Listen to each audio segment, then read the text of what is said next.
All right, prep for November 23rd, 2020.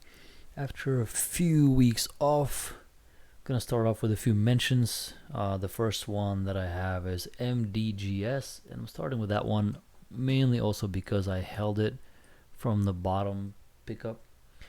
On the daily, it's popped and dropped multiple times without any actual news, which essentially means there have been shorts covering, but there are also going to be shorts that are not covering, and at the same time, potential longs building up their position, especially as it held the 50 EMA or um, as it reversed from the bottom of the RSI to the upwards.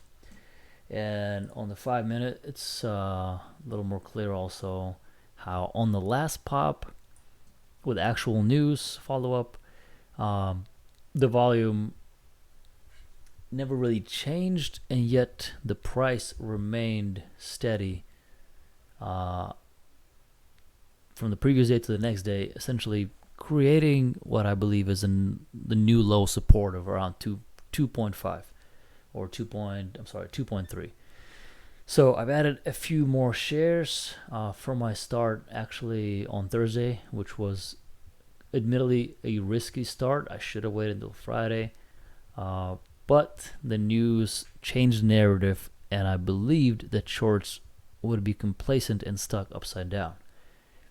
And it started to push, especially in the after hours, to where I think this has a chance to open somewhere around the previous high and likely not break the daily resistance. So I'm looking to exit above this break. If it doesn't break that, I will probably exit in pre-market. But if it breaks that, that's my new support. That once it breaks, I would also sell. But my goal is 3.5. So MDGS, I think it can squeeze. We'll look to see what kind of volume we get. The other mention that I have that is on my watch is WTRH. It also has a similar situation where it's reported profit. Well, I have some notes from before about its profitability and it potentially being interesting. But so everyone who's been short forever essentially has probably bumped up against this double bottom. And if they had also been complacent, they are being squeezed, and this could potentially retest something like 4.25s or even $5. So it's an interesting one to watch. Clearly, it's going up as well, and it's in an uptrend. You know, if you're short, let's say if you were short here and you got squeezed up and now you reshort your position here, you're already extremely nervous. And if this thing breaks 4, stays above 4, it could potentially keep going. So those are my two mentions. My focus for Monday is SNOA being one of them. I like it because it's a previous runner. On the slimmest volume, this thing moved to I think $19 previously. I know this because I shorted it at exactly $19 here, and I covered something in like 8 or 9 back in June. So it can move, and then we had another volume day, and it kind of did the same thing. The difference now is, and there was always usually a precursor where there was the day previous had outstanding volume that was bigger than the average, and so we're kind of getting the same thing. We're more than 5 times the average of the previous day, and we're not in the millions yet. But this is basically what happened the last 2 runs. It had a precursor volume that was substantial, and then it really took off on this day 2. So we could potentially see the same thing, but the difference now is they're actually reporting positive earnings. So yeah, so it's in after hours, which just kind of helps my case because I view this as a potential trendline support. And again, if you were short, you're most likely stuck upside down. I understand the short ratio isn't that high on the stock, But let's say if you were shorting from here and you did not cover your position, well, now you got squeezed up and even more so. So at the very least, there are some shorts stuck from here and from previous day that may have not covered fully their positions that are thinking, okay, well, let me reshort. And if they do that, that could potentially initiate a squeeze. The current price is 8. The float is only $2 million. I mean, only 2 million. So it is a really small float, and this thing could shoot up. And the previous buying the day before was at 63%, and it's hanging around right around WeVap. So if it stays above, that's another thing positive for me. Additionally, there were quite a few mentions. Calculated the combined mentions impact from social aspect at 887,000. So quite a few people were reached by some notable Twitter accounts. There's a few things that are concerning. For example, their current liabilities are just above the current cash, but they're essentially reporting positive earnings. So it's possible that this is not something that's really worrisome in the future. The biggest thing that I like about it is they actually disclosed the fact that they moved their facilities from an expensive situation in California to a much cheaper in Georgia. And all their manufacturing is now in Mexico, which just reduces their overhead cost of goods sold as a result of that reorganization. Additionally, the product that they're mainly focused on is dermodacin, which is a disinfectant solution that has strong viability against coronavirus. So they're in the hot segment of the time. And their revenue was just under $6 million for the second quarter of 2020, which increased by over $1 million from the same period of last year. And they had a positive net income from operations at $151,000 compared to a net loss of almost $1.3 million for the same year, for the same quarter the year before that. So I think this is huge news, the fact that the shorts have been probably piling on this. The longs were likely not that confident.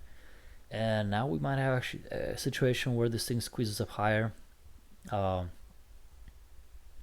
With revenues, they said at 5.8 and 11.5 for the quarter and for the 6 months, which is 22 and 25% increase. And they're saying that that's because of international growth, and I basically agree with that. They shifted from working in the United States to primarily working in Europe, and I believe was it the focus on Latin America. But point is, they're in less competitive markets with cheaper barriers of entry for themselves, much lesser expenses. So overall, I like the direction they're heading, and I'm looking at resistances of obviously 8.5. If we push up to 8.71, I have to put that as a resistance due to the double top on the 5 minute. But it's an after hour situation, so while there was some volume that's obviously well above the average, at the same time it's not tremendous amount of volume. Looking further though, on the bigger time frames, my next resistances that I'm identifying are basically $9 as the mental resistance, and then the next one up is around 10.7. I usually look at the previous big volume candle and I ignore the very wick, as that thing is basically a sign of immediate sell-off. So in this situation, I just want to look at the actual body of the candle. And that's where I think we could be headed. I think we could reach that. I don't think we can go to 13s, as potentially some of those longs already took an exit in this previous candle where the last big volume was. But I could definitely see a retest of that volume, which would put this well above $9, potentially in the $10 range or just under $10. And that's essentially what my target is. Also, the supports are pretty strong with a double bottom at around 630, and then on the smaller time frame with this double bottom at 650. So your risk reward is very positive on this one. And then my next biggest focus stock is Solo. I think this is pretty much on everyone's radar. This thing has been running up like crazy, and if you do some research on the company, it just doesn't make any sense why it's going like this for the product that they're actually producing. And it also coincides with the fact that Citron and some other Twitter personalities basically called this company a joke, which objectively I have to agree with. The current price is at 1043 with the average cost of 806. So unlike with SNOA, people are likely looking to use the positive EPS news to say, okay, let me buy some more and maybe exit at a positive situation for myself. As over there, the average cost is around $12 and the cost of the stock is 8. So you could see some more averaging up to try to exit at 10. With this one, it's different.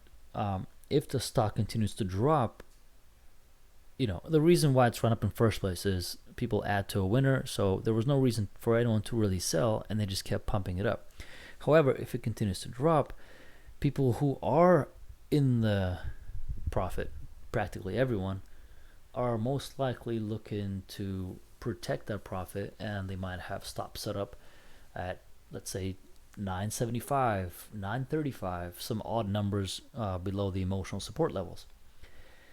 So with Solo, we're looking at a float of 60 million, so I don't really expect a squeeze. We put in 163 million a day on this one with an average of 44 million.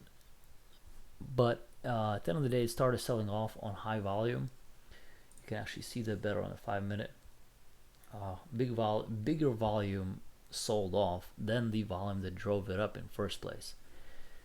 So to me, if it doesn't hold these support levels, this is a questionable stock. And unlike SONA, that's also hanging around WeVap, and the volume could push it up, this had a chance. It had a lot of volume, and it's below the WeVap, and people might be protecting their investment. Some of the highlights from this company is that they have a lot of cash. They have over 100 million cash, with the current liabilities only at 3.85 million. So from that standpoint, it seems like the company will continue as a going concern for at least another year. Obviously, they don't make any money, and their net loss was, they lost around $30 million for the year. So paying attention to the fact that their operating loss was only 8.8 million, which means they don't really produce anything, so that's not very expensive.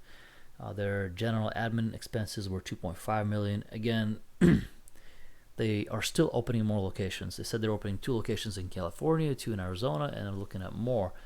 So you could expect a lot of these expenses to double or really skyrocket. I would expect once they produce more than 6 cars that are road ready, their operating loss could shoot up to who knows what. And actually, I'll show you my research that I'm looking at here. And specifically, I definitely go over through the company's filings. Their revenue of 0.3 million compared to 0.02 million just really points out to the fact that it's not an established company. So, with so many other players like Tesla, NIO, KXIN, and so many other EV names that actually have something going for them already, it's hard to imagine that a car that is essentially selling a 3-wheeler at the price of a used Tesla 3, a car that can essentially drive itself autonomously, I don't see the competition here. I did also poke some fun about the fact that they are able to go to 0 to 60 at a blistering 10 seconds pace, which is hilarious because they're trying to appeal to the US market that likes space. in speed and has range anxiety, and this thing has only 100 miles max with a brand new battery at $20,000 at that. So I'm looking at resistances of 10.4, 11.2, 13, 13.5, and the supports are 7.3. My target is below 9, and honestly, at the level that it's at right now, I think this thing could just really effectively drop to below 7.5 within a day. Tentatively, I'm putting my potential sells. If I short this, I would like to see it get up to VWAP, maybe above VWAP. The higher the better. Let's say 11.5. I mean, that would be wonderful, and I would like to see it on low volume. I would like the standard deviation to actually fall down further. I don't want any unexpected moves. I would like it to kind of creep up, and then the standard deviation to pop up on a rejection, showing that there's more interest in selling and taking profit and shorting it. So yeah, anything above 11 would be a good start. And I would probably risk 12s on that one, and then start covering around 9.5, maybe 9.25, 9.20 for maybe a third of the cover, and then honestly just work around the float. If this thesis works out properly, cover maybe half at 8, and then just look for the opportunities to reshort on any spikes. So yeah, that's pretty much the focus. Solo, the idea is to short it on pops, with the target being around $9 and below that, and maybe 8, and like I said, potentially even 7. And then SNOA, the thesis is to go long on the great news that it reported, potentially to $10, $11 from where it currently is at. Okay.